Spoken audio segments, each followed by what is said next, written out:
an anecdote from your area of expertise that you think should be out there, or people should know about it?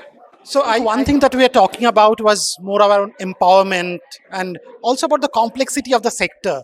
So I think one thing that I keep talking about is because the sector is complex, we really need people to have opportunistic leveraging acumen. We actually institutionalize that in the organization, calling it OLA. So OLA is a capacity that we are looking for. So in the social sector, we really look for those kind of people who are able to work in the gray, comfortable over there, and have opportunistic leveraging acumen. So that could be. You talked about capacity. So, do you think that there's a certain role, this mentorship, this leadership that plays in the capacity building, especially when we talk about positive impact, or especially in the social sector? Capacity building is a tough task. Do you think is it because there's not enough mentorship or leadership present, or is there something that the social sector can improve on a larger scale?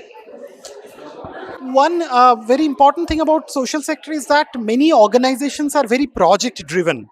So for a project driven organization, you always try to build capacity of the person or capacity of your employees or the project staff based on that particular project's deliverables.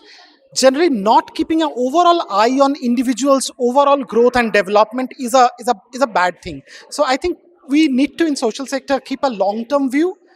You are not sure whether that person is going to stay with your organization or is going to go to some other organization. But if somebody is with you for some time, and if you're building capacity, so you should be building the capacity in a way so that you are actually adding value to the social sector overall. So I think that's a perspective that is kind of, I'd like, it's not that it's completely missing, it's there in the sector, but I think it can happen more.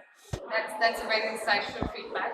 Any or a very lighter note, any myths that you want to debug about the social sector that you think the youth finds it lucrative because of the how booming this sector has now become? Is there a myth that you want to debug for them so that they know that no, it's not what the media or the beautiful social media is portraying?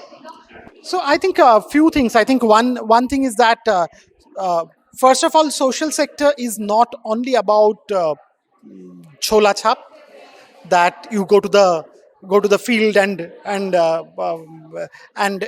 work there. So there are a lot of different types of work that is there in the social sector, and all of them are equally relevant and important. Of course, having a very very deep understanding about the ground is very important. So I'd like to talk to youth who are actually aspiring for this sector to not to look at something as only to that somebody will have to go to the field and work in the slum, or so there are multiple types of work that is there in the sector.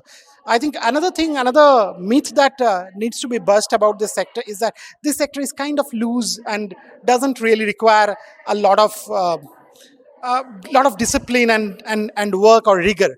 I think that's the biggest myth. A lot of youngsters join this sector thinking that okay, this is kind of, I'll have to have a very flexible life and good work-life balance, and that's why I want to join a social sector instead of a corporate sector. I think this sector and corporate sector have the same kind of pressure in the job.